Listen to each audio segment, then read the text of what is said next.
¿Qué tal? Buenos días. Francia empieza a preguntarse cuándo la protesta callejera, consecuencia de una muerte a todas luces injusta, se convierte en puro vandalismo. La violencia desatada en varias ciudades del país es tal que hasta la abuela del menor abatido por disparos de la policía, que dio origen a las manifestaciones, ha hecho un llamamiento a la calma.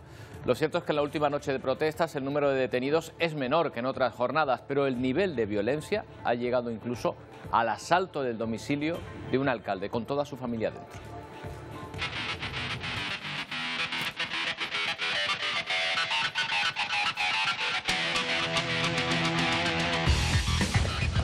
La esposa y uno de sus hijos resultaron heridos, pero todos pudieron escapar con vida. Entre tanto, el presidente de la República ha ordenado un enorme despliegue policial para frenar los disturbios que cumplen ya una semana.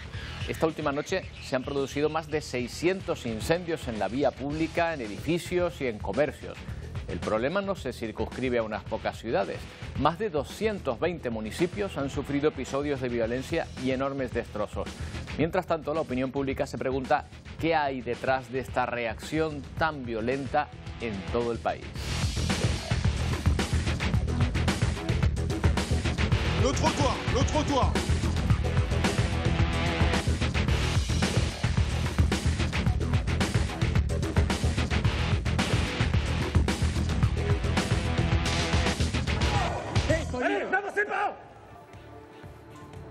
La violencia de la guerra sigue en Ucrania, cuyo ejército sigue ganando terreno en los frentes de batalla, aunque a un ritmo menor del esperado, mientras Rusia vuelve a bombardear la capital ucraniana a través de la distancia, sin un objetivo militar claro. La mayoría de los drones y misiles lanzados caen en zonas residenciales. En uno de esos bombardeos, en un restaurante de Kramatorsk, cayó herida la escritora ucraniana Victoria Amelina. Hoy se ha confirmado su muerte. Es la víctima mortal número 13 de este bombardeo ruso en ese restaurante. Y más de 100 millones de euros se ha pagado en una subasta por este cuadro de Gustav Klimt, que muestra el retrato de una mujer desconocida. La astronómica cifra nos sirve hoy para detenernos en la obra de este pintor austriaco, exuberante en sus cuadros cargados de colores y pan de oro. ¿Qué lleva un cuadro a alcanzar estos precios? Enseguida les contamos algunas curiosidades sobre su obra.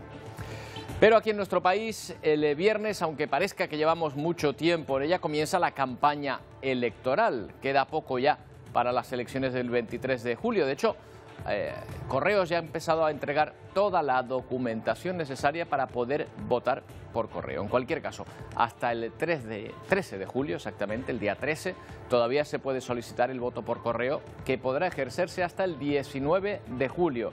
Los votantes tendrán que probar su identidad cuando reciban la documentación, pero como novedad en estas elecciones también será obligatorio cuando vayan a depositar su voto en correos. La campaña va a coincidir con la presidencia española de la Unión Europea. Pedro Sánchez la ha inaugurado visitando precisamente Kiev el sábado y recibiendo al presidente del Consejo Europeo, Charles Michel, el domingo. Juntos hablaron sobre las prioridades de la presidencia española, que van a ser la reindustrialización de la Unión Europea, avanzar en la transición ecológica, culminar el pacto sobre migración y asilo o el apoyo a Ucrania. La presidencia española va a terminar el último día de este año.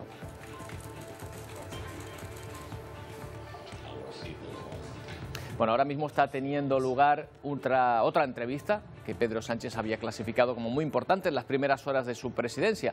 El encuentro con la presidenta de la Comisión Europea, Ursula von der Leyen, con quien tiene previsto analizar la agenda de la presidencia española y los objetivos de este mandato. Esta reunión estaba prevista inicialmente para el 6 y 7 de julio, pero se acordó adelantarlo para que no se desarrollara en plena campaña. En directo vemos esa imagen que nos llega desde Madrid, con Pedro Sánchez recibiendo a los miembros de la comisión y acompañándolos hacia el Palacio Real, que es lo que estamos viendo en esta jornada de gala de la presidencia española. Ahí podemos ver cómo van llegando muchos de los dirigentes, van llegando por turnos. En la puerta les espera el presidente y va recorriendo ese patio de armas, o por lo menos parte de él, después de recibirlos, y va departiendo con ellos. Vamos a ver quién desciende de ese coche. Ya decimos que esta es una imagen en directo que se está produciendo ahora mismo en la capital de España, en Madrid. Ahí vemos al presidente, esta es la escena que se está produciendo y miren, ahí está precisamente Ursula von der Leyen descendiendo de este vehículo. ahí junto a la Catedral de la Almudena, justo al lado del Palacio Real en Madrid.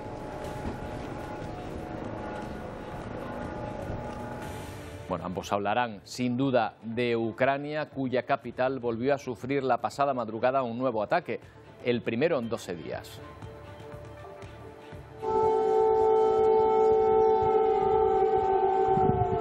Los sistemas de defensa aérea pudieron derribar los 8 aviones no tripulados y los 3 misiles de crucero antes de que alcanzaran sus objetivos.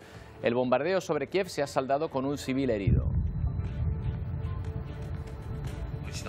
Не диктуватиме умови в Чорному морі, і окупантам доведеться так само боятись наближати. Lo que dice Zelensky es que el enemigo debería tener miedo a acercarse a nuestra Crimea ucraniana, así la ha definido, y a nuestras costas del mar de Azov. Un nuevo aviso del presidente Zelensky desde Odessa.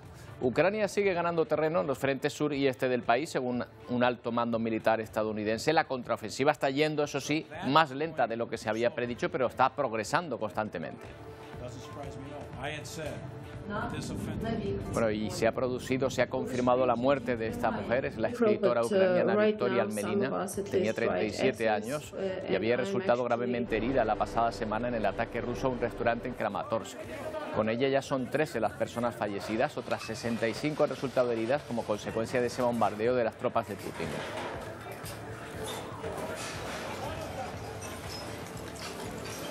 Y los continuos bombardeos rusos han arrasado cientos de miles de hogares desde el inicio de la guerra. Muchos se han visto obligados a buscar refugio en otros lugares del país e incluso fuera de él.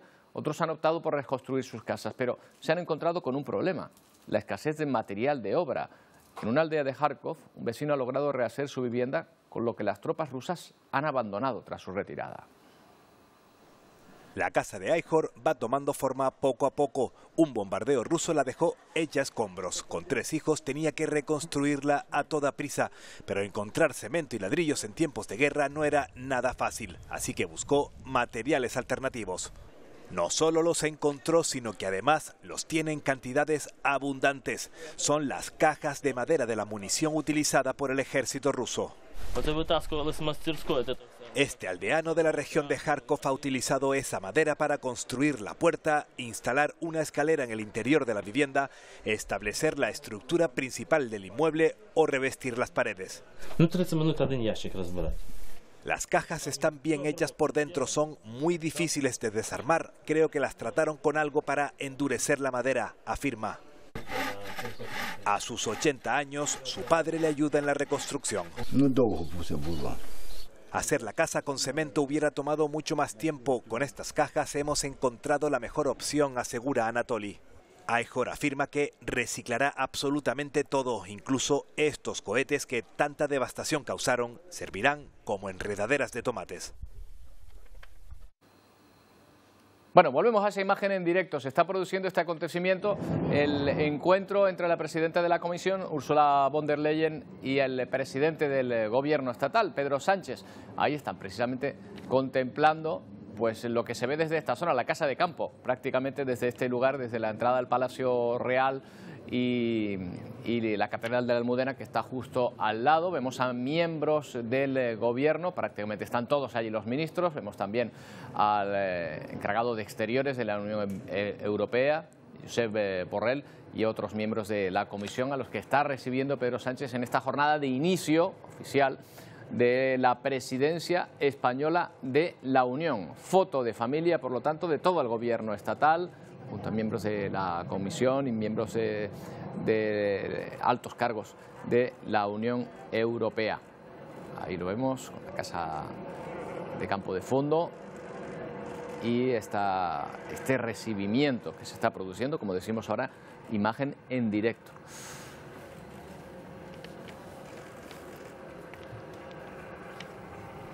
Bueno, ya les decíamos antes que son muchos temas importantes los que están en la agenda de la presidencia española, pero entre las prioridades, según ha afirmado el propio Pedro Sánchez, está la modificación de las reglas fiscales o la reforma del mercado eléctrico para reducir la crisis económica y la inflación. Vamos a recordar el dato de la inflación que conocíamos la semana pasada, de ese mes justo anterior, del mes de junio, y que nos mostraba que por primera vez la inflación ha ido bajando por debajo del 2%, 1,9%. Acumulando un descenso continuado desde el verano pasado. España ha sacado pecho al recordar que es el primer país europeo en contener la subida por debajo del 2%, aunque la inflación subyacente está todavía casi en el 6, en el 5,9 exactamente. También conocíamos otro dato importante para nuestros bolsillos, que el Euribor cerró junio con una tasa media del 4%, el máximo desde 2008. Según los expertos, además, todavía va a seguir subiendo. Respecto a junio de 2022, esto supone un encarecimiento de más de 300 euros al mes en una hipoteca media, unos 3.700 euros al año, lo cual es un esfuerzo muy importante para muchísimos hogares de nuestro país. Vamos a ver cuál va a ser la evolución de la economía o qué es lo que esperan los expertos. Carlos Saavedra es socio en Canarias de PwC, antes PricewaterhouseCoopers, una de las mayores empresas de consultoría y asesoramiento jurídico y fiscal de España. ¿Qué tal, Carlos? Buenos días. Hola, ¿qué tal? Buenos días, Roberto. Bueno, vamos con uno de los temas que nos ha traído de cabeza, la inflación. Hemos visto un descenso por fin, mes a mes. ¿Significa esto que vamos a ir diciendo adiós a la inflación o no podemos echar las campanas al vuelo tampoco? Yo no las echaría. De hecho, tú piensas que el tema de la inflación es comparativa de año a año, ¿no? Es decir, que efectivamente, tú lo venías diciendo, hay un descenso general por la bajada de los precios de la energía, con lo cual te pones en 1,9, pero sin embargo la subyacente, que es la que en el fondo también nos importa a todos los demás, porque somos todos consumidores, pues se sitúa en 5,9, ¿no? De hecho, probablemente siga repuntando ahora como consecuencia de que los salarios y todos los costes de producción se van integrando dentro de, digamos, la máquina productiva, ¿no? Así que eso, unido a que va a haber una retirada también de algunas de las medidas que se venían adoptando justamente por la crisis energética, yo diría que se puede ir moderando, pero que va a seguir subiendo. Pero ¿cómo se resuelven las crisis inflacionarias? ¿Podemos esperar que cuando este asunto se arregle los precios vuelvan a bajar a donde estaban antes o eso no ocurre nunca?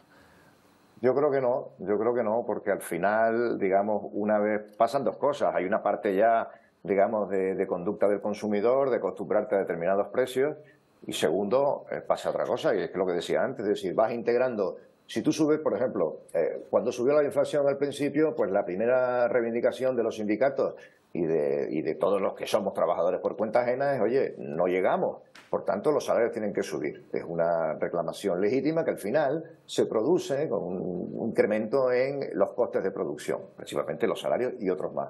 ¿Eso qué hace? Pues que al final, una vez estás ahí, una vez has llegado a ese nivel de los costes, pues al final pues es muy difícil volver a bajarlo. Habrá bajada en determinados productos, se suavizarán otros, pero digamos que volver a los precios que teníamos antes de la gran subida de la inflación que empezó ya hace un año y medio, eso no va a ocurrir. Ya, me lo temía. Bueno, si solo fuese la inflación, Carlos, pero claro, ahí estamos muy expuestos también, no sé si en España más que en otros países, a la subida de los tipos de interés. ¿Estamos especialmente expuestos aquí en nuestro país? Yo creo que sí, porque a diferencia de otros países europeos, la mayor parte de nuestras hipotecas son de tipo variable, ¿no?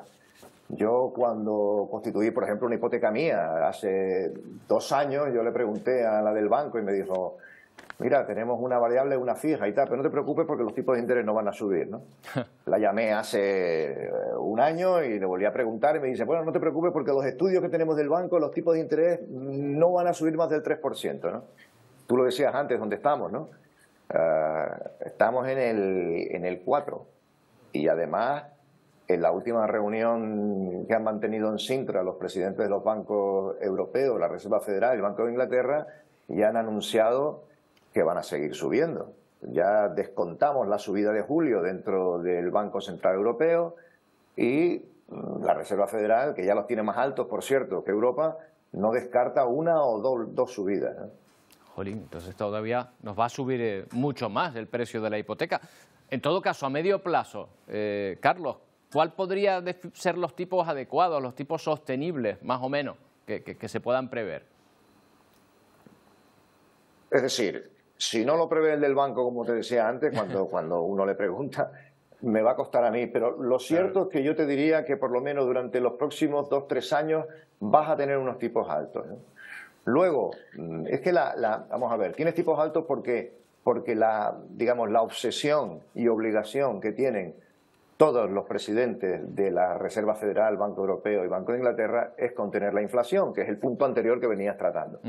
Y para contener la inflación tienes que subir los tipos, tienes que bajar un poco el ritmo de la economía. O sea, le va a quitar 1 o 2 puntos de crecimiento a la economía. Me parece, ¿verdad?, un poco irónico, ¿no?, que al final tengas que bajar un poco el ritmo de la economía para contener algo que en economía es muy trágico, y es que tú, ganando lo mismo sin hacer nada, teniendo el dinero en el banco, al día siguiente, al año siguiente o a los 2 años tienes un 10 o un 15% menos. Eso es terrible. Claro, pero parece que la solución, como bien estás diciendo, es un poco empobrecer, ¿no?, a cierta clase social que se ve pagando más por los alimentos, pagando más por su hipoteca y, por lo tanto, disponiendo de menos capacidad adquisitiva, ¿no?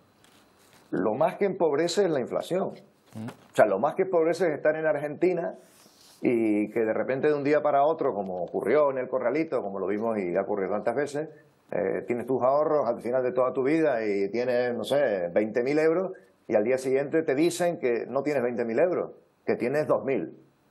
Eso es lo que más empobrece. Y por tanto eso lo saben los bancos centrales, lo saben los gobiernos, por eso es la consigna de todos ellos. No es que uno diga una cosa y el otro diga otra, unos van un poquito más adelantados, la Reserva Federal, pero al final ya estamos en el 4% en Europa, ¿no? Vale. Eso es lo más que empobrece. Lo otro, bueno, pues lo otro empobrece determinadas capas que a lo mejor estás muy hipotecado. Por ejemplo, ¿qué pasa con la compraventa de vivienda? Pues indudablemente la compraventa de vivienda apalancada que necesita financiación ha ido cayendo. Claro. Ha ido cayendo porque, más que la compraventa, que sí es consecuencia de que van cayendo los préstamos hipotecarios. Pero sin embargo, la que se mantiene y sube es la de aquellos que no necesitan el préstamo hipotecario. Porque en el fondo es mejor tener el dinero en un inmueble que tenerlo en el banco, donde pierde todos los días, claro, el valor como consecuencia, claro, de la inflación. Bueno, pero me temo que eso no son la mayoría en todo caso. Carlos, gracias yo no, por lo menos. Gracias por atendernos. Buenos días. Nada, a ustedes, gracias. Bueno, volvemos al archipiélago. Hoy, en estos días se están constituyendo los cabildos. Hoy el Cabildo de Tenerife, por ejemplo, celebra pleno extraordinario con nueva presidenta, además la primera mujer al frente del Cabildo de Tenerife. Yurena Goya, ¿qué tal? Buenos días. Sí, la nacionalista Rosa Dávila es ya la nueva presidenta del Cabildo de Tenerife. A las 10 de la mañana comenzaban esos plenos extraordinarios, el primero con la renuncia oficial del presidente electo Pedro Martín, el segundo comenzaba con la presentación de candidaturas, solo hubo una única candidatura, la de Coalición Canaria con Rosa Dávila. Obtuvo 18 votos a favor y 12 abstenciones, la de los grupos de la oposición. Así que, como decimos, Rosa Dávila es la nueva presidenta, es la primera mujer en convertirse en presidenta del Cabildo de Tenerife, eso gracias al acuerdo de gobernabilidad de Coalición Canaria y Partido Popular, que logran la mayoría, consiguen 18 consejeros, 2 más de lo que debería ser la mayoría con 16, de esos 31 consejeros que tiene la corporación. En la oposición se queda el Partido Socialista con 10 consejeros y Vox con 2 consejeros. Hace apenas unos minutos concluía ese segundo pleno extraordinario con la intervención de los grupos y por último cerraba el discurso de la nueva presidenta Rosa Dávila. Bueno, y vamos ahora hasta Francia para contar lo que está ocurriendo desde hace ya una semana. Parece que amainan los disturbios. Hay 157 nuevos detenidos, es mucho menos que los 1000 y pico que ha llegado a haber en una sola noche. Este balance incluye una veintena de detenciones en la capital y se ubica lejos, como decimos, de los más de 1000 arrestados el viernes, después de que varios sectores políticos y sociales hayan hecho numerosos llamamientos a la calma. En Lyon, la policía ha tenido que dispersar con gases lacrimógenos a cientos de personas de un grupo de extrema derecha. Arrêtez, arrêtez. Ils ont fait ça le prétexte de Noël. Es la abuela del menor asesinado a manos de un policía en Francia cuando trataba de huir de un control de tráfico. Pide que no se use a su nieto como pretexto para sembrar la violencia. C'est fini, elle a plus de vie, ma fille, elle a plus de vie. C'est fini, je la comprends. Con la voz quebrada, Nadia cuenta que todo lo que quiere es que el policía que mató a su nieto cumpla condena por sus actos. Y añade que confía en la justicia En su barrio, Nanterre, un ramo de flores y varios carteles honran la memoria del joven de 17 años. En este otro distrito, un grupo de madres pide, pancarta en mano, que se detengan los disturbios. Romper y quemar no va a traer de vuelta a quien ha muerto, dice esta vecina. La Asociación de Alcaldes de Francia ha reportado al menos 150 ataques en alcaldías o edificios municipales. Al sur de París, un edil ha sido víctima de un atentado. La noche del sábado al domingo, varios individuos encapuchados empotraron un coche contra su vivienda. Su mujer resultó herida. El gobierno mantiene un día más el dispositivo especial de seguridad con 45.000 policías y gendarmes patrullando las calles. El presidente del país, Emmanuel Macron, se reunirá este lunes con los presidentes de la Asamblea Nacional y del Senado para tratar de contener la crisis. El martes recibirá a los más de 200 alcaldes de los municipios afectados. Bueno, de noche se producen las protestas, de día es cuando se producen manifestaciones desde todos los ámbitos. Miren, esta es una imagen en directo, ahora mismo que nos llega desde Francia.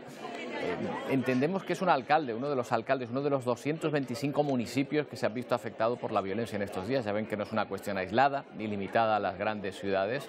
Hasta 225 municipios han sufrido la oleada de violencia en estos días.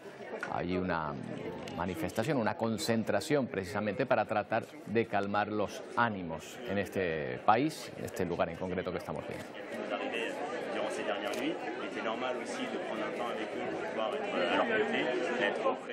¿Cómo lo están viviendo los residentes en las ciudades francesas donde se están produciendo estos disturbios? Pues vamos a verlo de primera mano con Leopoldo Rojas O'Donnell, es barítono canario que reside en París. ¿Qué tal, Leopoldo? Buenos días. Hola, buenos días. ¿Qué tal están? Bueno, cuéntanos cómo lo estás viviendo. ¿Han llegado los disturbios a la zona donde resides? Mira, yo vivo en una zona bastante céntrica de París, vivo en el distrito 18, cerca de Montmartre, y aquí, salvo el primer día de todo, que de repente empezamos a notar una afluencia de policía inusual, salvo ese momento, de resto aquí no ha habido ningún problema. Y eso que hay una parte del barrio donde hay una fuerte presencia de inmigrantes, ¿verdad? Pero aquí concretamente no ha pasado nada. ¿Se están extendiendo la violencia solo por los suburbios entonces o también en algunas zonas del centro, en este caso de París? Vamos a ver, fundamentalmente en los suburbios, en la banlieue, como se dice aquí, sobre todo en aquellos núcleos poblacionales donde la presencia de grupos de inmigrantes o hijos o nietos, porque es que el problema es que en estos grupos no hay una concienciación clara de sentirse franceses, pese a que muchas veces son ya de varias generaciones en Francia. Ciudadanos franceses de pleno derecho, ¿no? Claro, y es curioso cómo en estos suburbios, como tú decías, estas ciudades como Nanterre, Saint-Denis, etcétera, hay auténticos guetos. Yo no sé si ustedes han visto una película que se llama Los Miserables, donde aparece perfectamente retratado este prototipo social.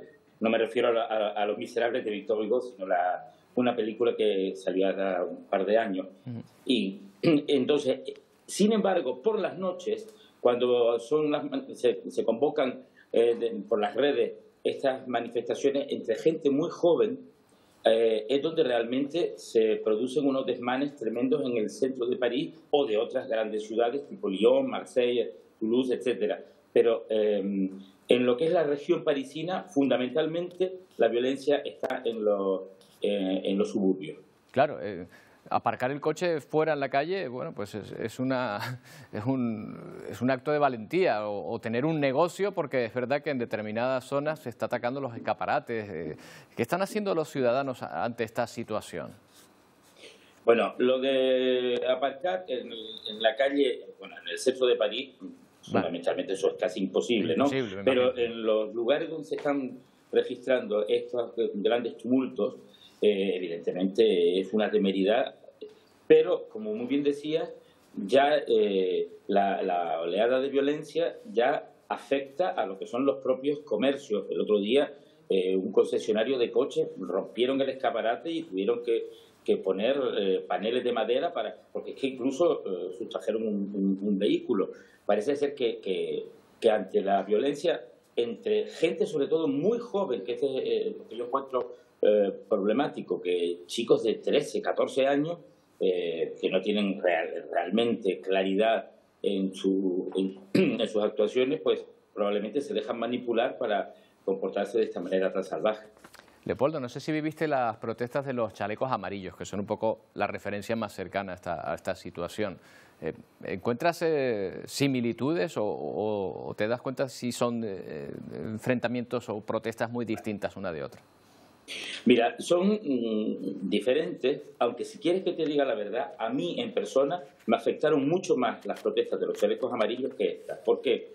Porque los chalecos amarillos fundamentalmente eran los sábados, casi todos los sábados, algún domingo y rara vez entre semana, pero los sábados desde temprano eran las oleadas de manifestantes que venían de todos los puntos de Francia, sobre todo de la Francia rural, que venían y entraban por París e interceptaban las calles y las arterias principales que afectaban a comercio, que provocaban cortes en los servicios de transporte públicos, y realmente era muy fuerte, y además era el perfil de manifestantes, era gente de mayor edad que la de hoy en día, ¿no? De estos que vienen ahora.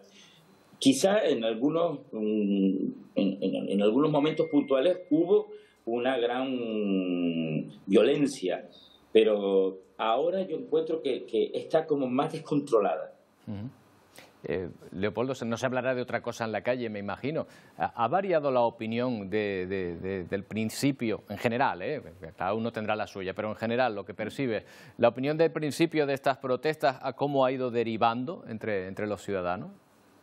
Mira, en un principio, evidentemente, era la comidilla de todas las conversaciones, donde quiera que fueran, ¿no? En las cafeterías, en los comercios, etcétera. Cada vez se está oyendo hablar un poquito menos, es cierto. Pero lo que yo noté es que en un principio la gente estaba indignada con las hordas salvajes y demás, y las actuaciones de una violencia gratuita, podemos decir, pero también a medida de que el vídeo del disparo y cómo fue realmente abatido el muchacho, pues realmente mucha gente, incluso de perfil conservador, podemos decir, se puso del lado de la familia. Claro. Y ha, ¿verdad?, censurado la actuación del policía. Aunque, como tú decías, hay gente para todo. Yo también he escuchado y he leído en foros y chats en los que participo, gente que abiertamente apoya la actuación de la policía y dice que hay que tener más mano dura. Hay para todos los gustos. Bueno, Leopoldo, un buen momento para venir de vacaciones a tu isla de Gran Canaria, ¿eh? Que no sé si los barítonos tienen vacaciones ahora justo en verano o es temporada alta para ustedes. Depende, hay festivales y actuaciones previstas en verano, pero siempre hay tiempo también de vacaciones. Bueno, pues siempre están las Canarias aquí para volver. Gracias por atendernos, Leopoldo. Buenos días. Gracias a ustedes. Bueno, pues vamos a otro punto donde también se están produciendo importantes enfrentamientos. El ejército israelí sigue atacando la ciudad cisjordana de Jenin. La operación a gran escala, desatada por tierra y aire contra los milicianos palestinos, ha dejado ya 5 muertos y más de 30 heridos. Jenin es uno de los principales focos de la resistencia palestina en la región, con la mayor ola de violencia registrada desde la segunda intifada. En esta operación israelí participan más de 1000 soldados, incluidos tropas de combate y también cuerpos de inteligencia, parte de ellos de forma encubierta. Bueno, y ahí ven que los israelíes salen a las calles de Tel Aviv para protestar por la reforma judicial que va a limitar los poderes de la Corte Suprema y permitir cambios en el procedimiento de selección de los jueces. ¿Les suena esta batalla? Bueno, pues Occidente y la oposición israelí lo ven como un intento de frenar la independencia de los tribunales por parte del primer ministro Benjamín Netanyahu, que está siendo además juzgado por cargos de corrupción. Los manifestantes ondearon banderas israelíes, coreaban la palabra democracia, pidiendo su continuidad en Israel. Bueno, en Estados Unidos una pelea vecinal ha vuelto a saldarse con un tiroteo. Esta vez son 2 las personas muertas y 28 las heridas. Ha ocurrido en Baltimore en la madrugada de este domingo. Entre los afectados hay 3 que están en estado crítico. No se sabe el origen de esta trifulca en el Brooklyn Day, una fiesta popular en esta zona, un nuevo suceso ante el que muchos se replantean la permisividad del uso de las armas de fuego. 1 de cada 5 familias en Estados Unidos se ha visto afectada por la violencia armada. Bueno, y en el continente asiático hay un dilema que preocupa a muchos países. Vecinos de Japón preocupados por el vertido de aguas de la central de Fukushima al mar. También los ciudadanos se plantean qué va a ocurrir con su modo de vida. Por ejemplo, este productor de mejillones de Corea del Sur. Le quita el sueño esa liberación de aguas residuales nucleares en el océano. De hecho, en el caso de la industria del marisco dicen que ya se están resistiendo las ventas. Y eso que no han empezado todavía esos vertidos. Se espera en Japón al director de la Organización Internacional Atómica, al que se le va a entregar un informe detallado que pretende hacer Japón, que dice que esas aguas ya están limpias. El país nipón está a la espera del sí definitivo de esta organización. Eso sí, lo van a verter al mar en un espacio prolongado en el tiempo, durante más de una década. Hacemos una pausa, enseguida volvemos con más asuntos que les interesan.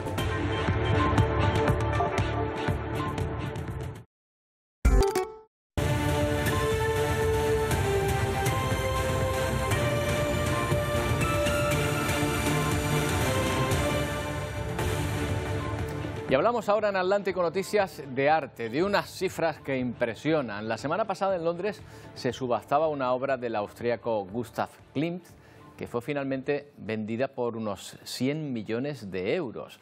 Esta cantidad establece un nuevo récord. Nunca antes se había pagado tanto por una obra de arte en Europa. En otros sitios sí, pero aquí no tanto. El precio de salida tampoco era bajo, unos 70 millones de euros. Pues en solo 10 minutos se llegó a los 100 millones y se vendió este cuadro del que vamos a hablar a continuación. Lo hacemos con quien sabe de esto, nuestra compañera Raquel Toste. ¿Qué tal, Raquel? Buenos días. Muy buenos días, Roberto. Pues sí, y en 10 minutos, además. Oye, no duró más será la por subasta. Dinero, ¿no? Pues sí. Raquel, ¿qué tiene esta dama con abanico que la hace tan sugerente, tan valiosa? Bueno, esta dama con abanico es de la última etapa de Gustav Klimt. Digamos que cuando muere, que es con tan solo 55 años, está en el caballete esta obra. Y es muy diferente a lo que estamos acostumbrados de Gustav Klimt, porque ahora, si nos fijamos, está más con el estilo el japonismo, que se llamó, que parece un nombre inventado, tiene pero un punto no. de geisha, es verdad, tienes sí, razón, ¿no? Es porque es la estampa japonesa, estaba muy de moda, había llegado mucho de ese mundo del ukiyo-e, que es la naturaleza, la vegetación, los impresionistas, a Van Gogh, todos están pintando en ese sentido. ¿Quién es ella? Se cree que ella puede ser Johanna Staudet, pero no se sabe realmente, aunque creen que sí, porque era una de las modelos de esos años que estaba posando para él. Como vemos, hay cosas que sí se repiten, que son de Gustav Klimt, que no hay perspectiva, no hay sombras y el dibujo está muy delimitado. Y ella, pues, es una de las modelos, ¿no? Como sabemos siempre de Gustav Klimt, muy bella, con unos ojos grandes. Sí. Pero bueno, se cree que es Johanna. Sí, no se sabe quién es exactamente, pero hay un cuadro emblemático de este autor que enseguida vamos a reconocer, que sí se sabe quién es ella, ¿no? Ahí sí que podemos contar un poco de ella, ¿no? En El beso de Gustav Klimt, que es la gran obra, sí hay más acuerdo, aunque también hay quien duda, se cree que es Emil Floge. ¿Quién fue Emil Floge? Bueno, pues fue una amiga, una compañera sentimental. Lo cierto es que tuvieron una relación en la que ambos se influían en su arte. Ella era una gran diseñadora, como vemos, quitó el corsé y hacía esas especies de túnicas que él va a representar muchísimo en sus obras.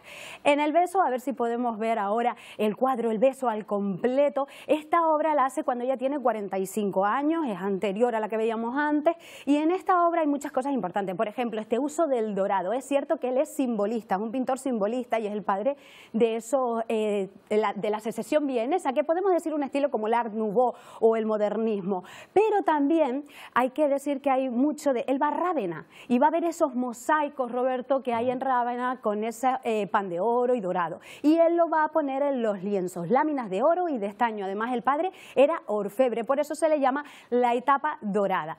Pero hay más, al ser simbolista, muchos piensan que esta obra puede ser él, como decíamos, que él, las caras de los hombres, vamos a ver si vemos los detalles, no las suele pintar, él representa muchas mujeres, a los hombres no los suele pintar. Vamos con los detalles. Los pies de ella están casi saliendo del parterre, no sabemos si hay una especie de abismo detrás. Y vemos que hay una especie de ramificaciones, de raíces que se funden con la naturaleza. Toda la túnica de ella son círculos y flores que representan la feminidad, y toda la túnica de él son rectángulos. Él variaba mucho las obras, las retocaba muchísimo. Aquí había puesto triángulos, los quitó y se quedó con el rectángulo. Vamos a ver si vemos el detalle de las caras, que también es muy importante. Él lleva una corona de laurel y ella flores por el pelo. Él también tiene influencias prerrafaelistas, pero hay muchos analistas que creen que lo que estamos viendo puede que sea él y Emil Floge, pero que hace una representación de Dafne y Apolo, ese mito de la mitología que hoy te lo he traído, además en comparación con una de las obras de Bernini, que aquí lo vemos. El mito cuenta, Roberto, que Apolo, con una de estas lanzas de Eros, pues se prenda de Dafne, pero ella no le corresponde. Y él la persigue y la acosa. Ella pide a los dioses que le liberen de esto. ¿Y cómo lo hacen? Que además eran sus padres. Pues que cuando él la toque, ella se va a convertir en laurel. En esa fantástica obra de Bernini del siglo XVII vemos que sus manos ya se están convirtiendo en laurel. Puede que estemos ante una obra que haga referencia al mito de Dafne y Apolo en Gustav Klimt. Pues creemos que sí, o muchos analistas se ponen de acuerdo que sí, entre ellos yo creo como historiadora también, por esas raíces que decíamos, por esas flores, y porque realmente la iconografía de Dafne siempre tiene un hombro por fuera. Y como vemos, ella está como rendida, no sabemos si realmente está disfrutando del beso o es que ya está rendida a Apolo, que además la corona, como decíamos, pues también la corona que él lleva de laurel puede hacer sí, puede significar esto. No sería la primera vez, él también hizo a Judith, también pintó las sirenas, o sea que es un diálogo siempre del simbolismo y la mitología. Oye, ¿era Klimt un pintor de estos malditos o no? ¿O él vendía bien durante su vida? Él vendió bien, pero fue muy criticado, porque como decíamos antes, este arte, al tener estas características que se asociaban a la religión, fue considerado demasiado erótico, con lo cual se le tachó muchísimas veces de casi pornográfico. Como sabemos, muchas obras cuando llegaron los nazis se perdieron porque las quemaron directamente. Bueno, no sería por esta, porque la verdad con todas esas capas y esas cosas. Esta se vendió al momento, la vendió el gobierno, ¿no? la compró. La maldad está en la mirada del otro a veces, ¿no? No en lo que se expone. Bueno, pues nada, ahí está, este Gustav Klimt. No es este el que se ha vendido por 100 millones, pero vamos, si este lo ponen a la venta seguramente superaría. Este hay que irlo a ver a la Galería del Belvedere, a Viena. El gobierno lo compró inmediatamente, no creo que se deshagan de él, sería un error. Gracias, Raquel. A ti. Bueno, pues hablamos ahora del Día del Orgullo, de la Semana del Orgullo, que ha concluido ya con comunidades LGTB de todo el mundo desfilando este fin de semana para seguir proclamando sus derechos y dar visibilidad a este colectivo. Como van a ver, las manifestaciones del orgullo son capaces de unir fiesta y alegría, pero también protesta y reivindicación. Madrid reunió este fin de semana a 1 millón de personas en uno de los desfiles más multitudinarios y reconocidos de toda Europa, que este año se manifestaron con el lema "Por nuestros derechos, por nuestras vidas y con orgullo". Al ritmo de históricas canciones que apoyan al colectivo, bailaron los manifestantes que recorrieron las calles de Lima, en Perú. Nos sentimos bastante emocionados, pero también empoderados. Luego de 21 años podemos decir que la población LGBTI ha sido capaz de organizarse. Hasta Spider-Man visitó Caracas, en Venezuela, para el desfile de miles de personas que con orgullo recorrieron las calles para celebrar el mes del amor propio. Solo queremos vivir nuestra vida, esto no le afecta a nadie, no le estamos haciendo nada. También Colombia tiñó sus calles de color con la bandera del orgullo para reivindicar más derechos y respeto. Debemos seguir luchando por nuestros derechos, por esta ley trans ya, y para visibilizarnos más y acabar con tanta homofobia.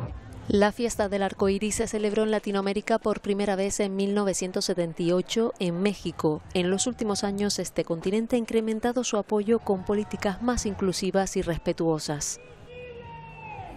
La sequía está suponiendo un problema gravísimo para uno de los canales de comunicación más importantes del mundo, el Canal de Panamá. La situación ocasiona un problema porque afecta a los buques que pasan por esta vía marítima y necesitan agua para elevarse y llegar a navegar ese canal, y para que sus cargas no se arriesguen a quedar encalladas. Es la peor sequía en 70 años. Preocupa por el medio ambiente, pero también por el precio de los alimentos y las materias primas en general. La altura del canal ha descendido de los 15 metros a los 13. La disminución del nivel de los embalses está directamente relacionada a la disminución de la lluvia. Los barcos que pasan por este canal tienen que reducir su carga en un 40% y eso encarece costes. Baja la carga, sube el precio del contenedor. Con 80 kilómetros de largo, la clave en este asunto son las esclusas, un sistema que se alimenta con agua dulce de un lago artificial, con agua que no termina de llegar. Se limitará o se restringirá el calado de los buques. Esto no significa que los buques no vayan a pasar. Miran la previsión del tiempo porque parece que la temporada seca se va a alargar más allá de 2024. Claro, en un sitio tienen sequía, en otro sitio sufren inundaciones. Los fenómenos extremos siguen copando la información meteorológica. Hoy, por ejemplo, nos fijamos en China. Emilia, en primer lugar, ¿qué tal? Buenos días. ¿Qué tal? Buenos días. Pues sí, porque allí están en plena temporada de monzones y la cantidad de lluvia que ha caído ha sido impresionante. De hecho, han dejado imágenes que vamos a ver a continuación con muchas zonas inundadas, precipitaciones intensas en muy poco tiempo, desbordamientos de río, inundaciones, crecimientos de ríos, como decía, y con rescates que, como ves, han tenido que llevar a cabo a través de cuerdas de muchos de los habitantes de esta zona en el sur y en el suroeste del país chino. Las pequeñas treguas que da esa lluvia, bueno, pues sirven para limpiar de escombros estas carreteras que, aunque no lo parezca, debajo de ahí hay carreteras. Ahí hay asfalto. Hay abajo, asfalto, ¿no? Sí. Y para restaurar el suministro eléctrico. Una temporada de monzones que comienza en julio y termina en noviembre y todavía queda bastante por caer. Fenómenos extremos como el siguiente que también vamos a ver en otro punto del globo. Se trata de un tremendo tornado en Alberta, en Canadá, donde no tenían suficiente con los incendios en Disbury. Bueno, pues ahora este tremendo tornado con esa nube embudo de la que hemos hablado en algún momento, pues ha dejado 5 edificaciones por los suelos, están más de 12 viviendas también destruidas. Afortunadamente todo ha sido daños materiales y ningún daño personal, pero desde luego ha sido un tornado que ha barrido buena parte de una zona ya afectada por los incendios de Canadá que hemos visto estos días. Desde luego, el calor en otros muchos puntos del planeta está también provocando muchísimas situaciones terribles. Bueno, en algunos puntos directamente está siendo un calor mortífero, ¿no? Sí, pues la verdad es que sí. Hablamos, por ejemplo, de México, donde ya llevan más de 140 muertos, pero de ese punto nos vamos a ir a este otro, porque justamente en otro punto de China, fíjate, monzones e inundaciones en una parte y ola de calor en otra, que han tenido que cuidar a los animales en los zoológicos a través de pues aire acondicionado, duchas e incluso bloques de hielo, incluso duchándolos como los vemos aquí, para que puedan soportar las altas temperaturas de esa zona estos días. Bueno, una solución para paliar los efectos de la ola de calor en ese lugar. Pero para imagen curiosa, la que te voy a enseñar a continuación, este es un alcalde indígena que se casa con una cocodrila.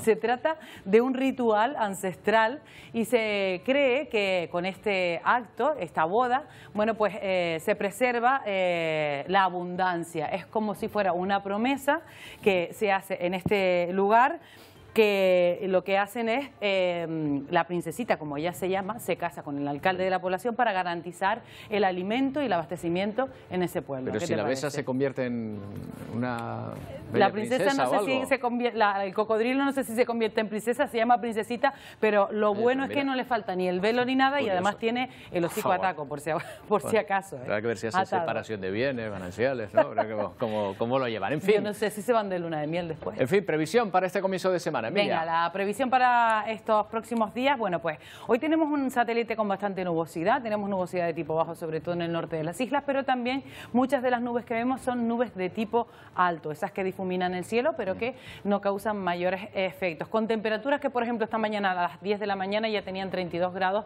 en puntos del suroeste de Gran Canaria. Para las próximas horas la situación va a cambiar poco, es verdad que está llegando una nueva ola de calor, por ejemplo, a la península, no la vamos a llamar ola de calor porque no sabemos la duración, pero sí es verdad que las temperaturas van a ir aumentando progresivamente durante los próximos días. De aquí al miércoles, por ejemplo, ya vemos cómo esos tonos en la península, los que vayan a viajar, los van a tener un poco más rosa y nosotros también los tendremos más rosa mañana y luego refresca un poquito de cara al miércoles. Si tenemos 32 grados durante el día de hoy, pues probablemente se muevan en ese entorno. El viento va a perder intensidad, el viento alisio del nordeste va a perder intensidad. Una imagen curiosa que nos trae el modelo de precipitación acumulada y es que apenas hay precipitaciones en ningún sitio del archipiélago, pero sin embargo este puntito que tenemos aquí... ¿Dónde es eso? Ahora mismo esto es en las cañadas del Teide. Es lo que está previsto por convección, ya veremos si se produce o no, de aquí al jueves en las cañadas del Teide. Es como si le echaran un jarro de 10 litros, una garrafa de 10 litros concentrada. ¿Por qué? Pues porque hay ausencia de viento y también porque hay humedad. Podría darse esa convección, crecer las nubes y que se produzcan esas precipitaciones en esa zona. Para mañana martes, pues una situación similar a la de hoy. Intervalos nubosos por la cara norte de las islas, cielos muy despejados en el sur, también en las islas orientales, en la Graciosa, viento flojo del nordeste, temperaturas por encima de los 30 grados, incluidos en puntos del interior de medianías de Gran Canaria, situación marítima estable. Así que esta es una situación típica de nuestro verano. Muy bien, pues ya estamos en verano, o sea que vamos a tener un poquito de esto efectivamente, a ver qué pasa con el alisio, si empieza a aflojar efectivamente. Emilia, así lo dejamos. Mira, con unas imágenes de la serie mundial Red Bull Cliff Diving, que se celebra en Italia, donde hay un canario que se llama Carlos Gimeno, que figura en el tercer puesto de la clasificación masculina. Ahí es nada. Estas son las pruebas de este domingo, en las que la australiana Rhiannon Heatland y un británico, Aidan Heslop, ganaron en sus series. Bueno, es impresionante ver los espectaculares saltos desde tantos metros de altura, ¿verdad? Bueno, mucha suerte al canario que participa aquí. Aquí les dejamos con estas imágenes hasta mañana a partir de las 11. ¡Feliz día!